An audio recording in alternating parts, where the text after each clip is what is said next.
What's up, everyone? How's it going? Brett Mix here, Mixer Madness, here to review the SmackDown New Year's Revolution show from tonight, January the 5th, 2024, live from Vancouver, BC. First of all, thanks for making this a happy new year on the channel.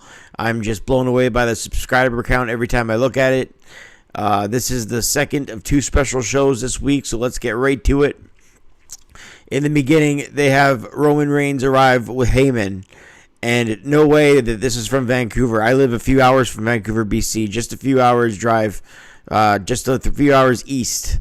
So that makes this show even better. I had no idea where the show was. So that's for Western Canada in the Seattle region. For Americans who might not know where BC is. Not in the Toronto region. That's Eastern Canada. This is Western Canada. This is BC, the westernmost province to Alberta, where the Hearts are from. We open up with New Year's Revolution on the Blue brand with the finals of the U.S. title tournament, and big ovation for Kevin Owens, the hometown or home country Canadian boy. Like I said on my preview show, I figured he might do commentary for the finals, Logan Paul, and he just comes out to do just that. He's great on the commentary table, so why not have him there and make the best use of him? The LWO brawl on the outside as Santos walks right into a super kick and a cannonball to begin the match. This is the finals in the U.S. title #1 contender tournament. Owens goes to the top and hits a moonsault, and then almost a 3 to open the show. We get a commercial to begin right at the very beginning stage, right after that near fall.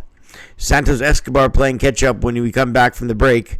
Escobar working on Owens' damaged right hand. He whacks it to the ring post, which is smart.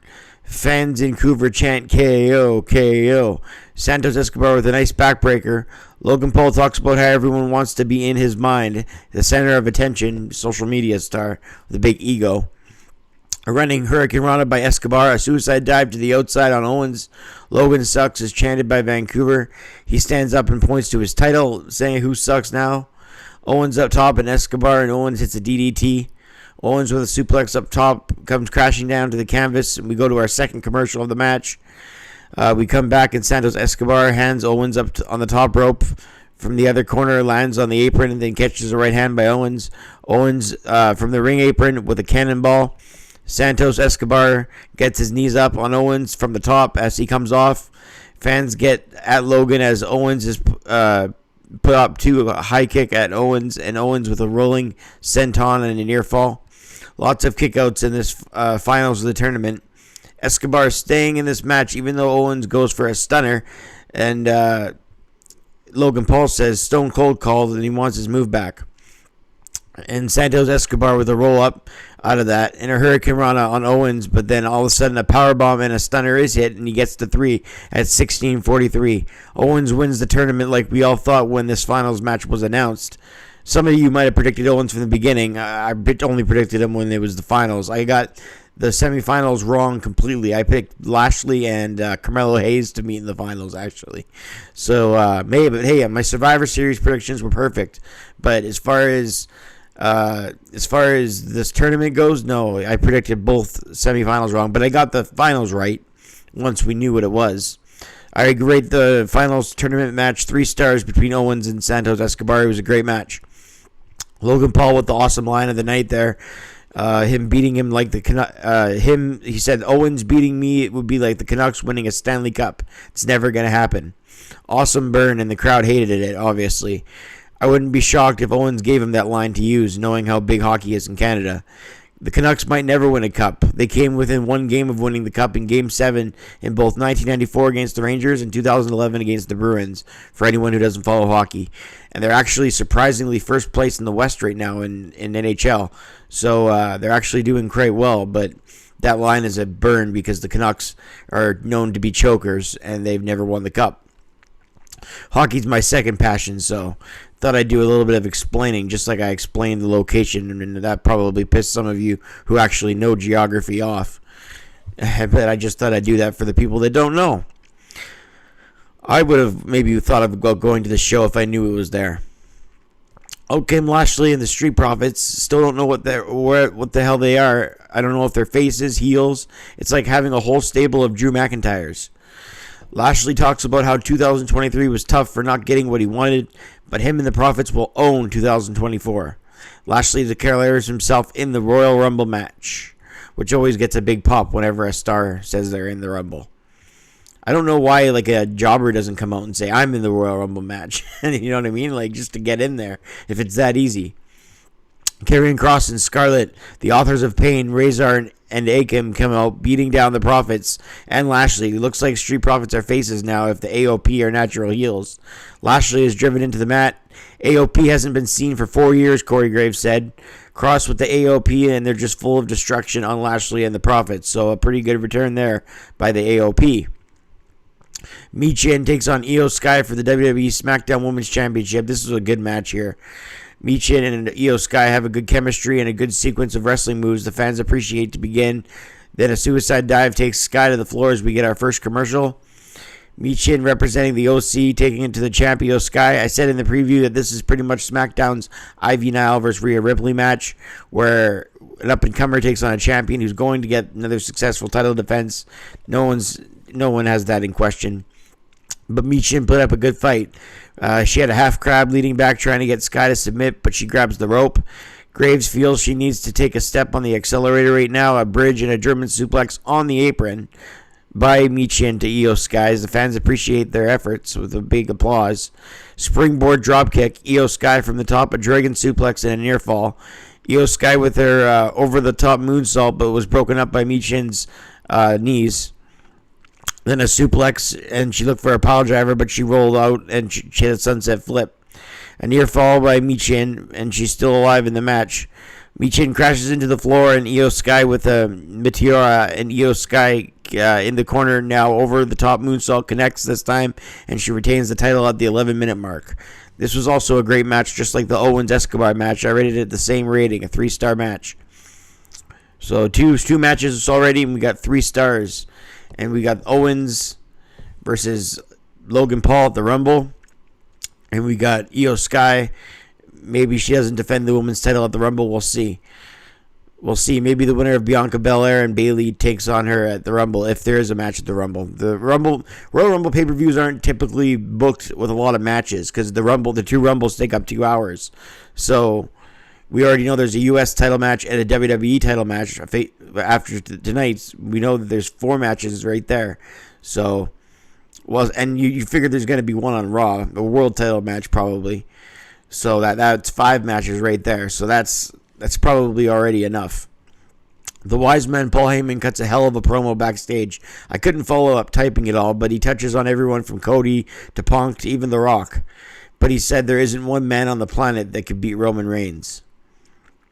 Damage Control is on a roll, and Bayley says that 2024 is going to be the year of Damage Control. Well, hopefully it is, because 2023 wasn't. They lose. I say that because they lose in their big matches. Bianca Belair tells Bayley that she can't wait to eliminate her at the Rumble and win her second Rumble. Io Sky tells Bayley that she has to take care of Bianca Belair, and the two will meet next week on SmackDown. Pretty Deadly takes on Butch and a mystery partner, and his mystery partner is Tyler Bate, who he has got history with. Bate and Butch go back 12 years, so it was a natural choice. Tyler Bate used his speed to get out of Pretty Deadly's attempts here. Prince trying to fight his way out. Butch with an unorthodox offense going for the fingers of Pretty Deadly's Prince. Both guys wipe out Pretty Deadly with a moonsault and then a crossbody simultaneously over the top rope before we go to commercial. Nice move there. Bate runs with it and hits his opponent a European uppercut, tons of strength with a side suplex, a standing shooting star press, and an airplane spin by Bate. He had that airplane spin for like 20 seconds, and Butch came in with a double clothesline and a breakup to Elton Prince. A big backhand, Butch and Bate fly off the top at the same time. Butch is pushed off and Deadly rolls, and Butch is kicked out even though the Deadly rolled on him. Even though he held the tights, which is usually which spells doom when somebody rolls the tights up. Holds the tights with a roll up, Butch broke fingers and Bate drops him, and Bate wins the match at 8 minutes. Big win. I rated the match 2.5 stars. It was pretty decent. It wasn't like the first 2 matches in the great territory, but it was pretty good. Bianca and Bayley, as I said, will go at it next week. Cameron Grimes will take on Grayson Waller. Angel and Humberto will take on the LWO. Now it's main event time. AJ Styles versus Randy Orton versus LA Knight. Triple threat match for the number one contender at the Royal Rumble. The winner is. They had a whole tournament to find out who faces the U.S. champion, but they have one triple threat match to figure out who faces Roman Reigns. They're going into this match with 25 or so minutes left on the show, so this is going to either have a big ending, spoiler, or it's going to be a long, lengthy match.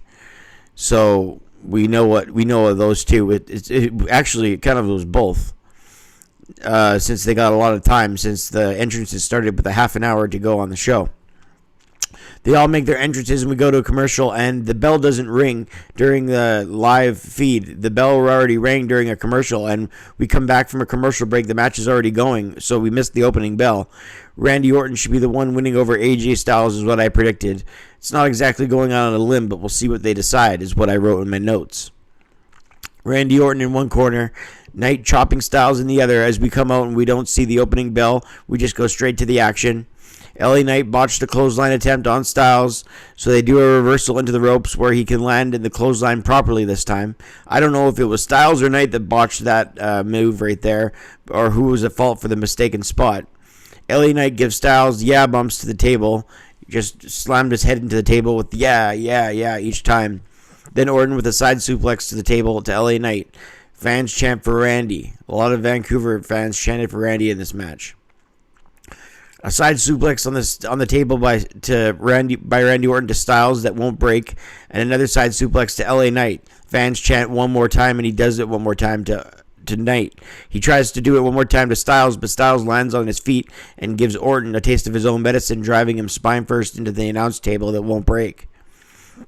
This is awesome is chanted at the very beginning, well, at least a few minutes in. Styles is going to get a DDT on the middle rope and gets hit with it by Randy Orton. Orton works up the crowd, as before he landed the DDT, he just said, come on to the crowd, and Vancouver all got on their feet.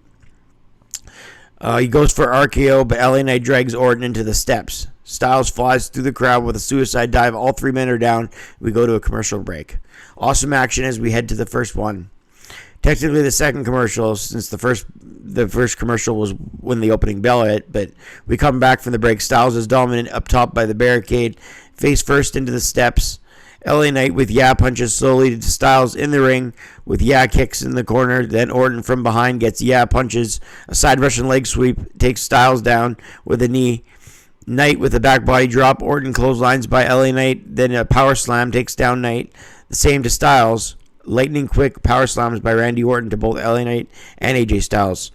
Orton's stalked by Knight in the corner, and a BFT by Knight, and Styles goes into the Charles Robinson, the official, to break up the pinfall count. LA Knight almost won the match, but AJ Styles, since there's no disqualification, just grabbed the referee Charles Robinson and made sure there was no pinfall. There's no DQ, so it worked. Styles and Knight gives Knight a high knee, and a melee kick connects with LA Knight. A backbreaker by Styles to Knight, a 450 splash, and LA Knight kicks out. Close near fall. AJ Styles goes up for a phenomenal forearm into the RKO by Randy Orton, and Orton was going to win, but LA Knight on the 3 count took the referee out of the ring, sliding him out, and all 3 men are down as Roman Reigns heads to the ring. So that should have been the finish, but LA Knight just grabbed the referee, Charles Robinson, and made sure he couldn't even count the 3. The Bloodline come beating down all 3 men. Solo Sikoa steps up to Orton. Jimmy Uso takes the monitors off. Reigns crushed Styles, and then Roman said, who's next? Roman with a Superman punch to LA Knight and a spear. Uso sent Orton in, and now the crowd booing big time as Roman spears Orton. GM Nick Aldis stood on the outside with quite the situation on his hands now, as we have no winner and a no contest at 18 minutes. I gave the match 3.5 stars. This was a great match, and it was going in classic territory if only we had a clean finish. Heyman and Aldis have a word. He says to Paul Heyman, congratulations. You just put your client in a fatal 4-way for the Royal Rumble. So that's it. 3.5 stars. The match ends at 18 minutes, as I said. But the bigger news now is that this is going to be a fatal 4-way at the Royal Rumble for the WWE title.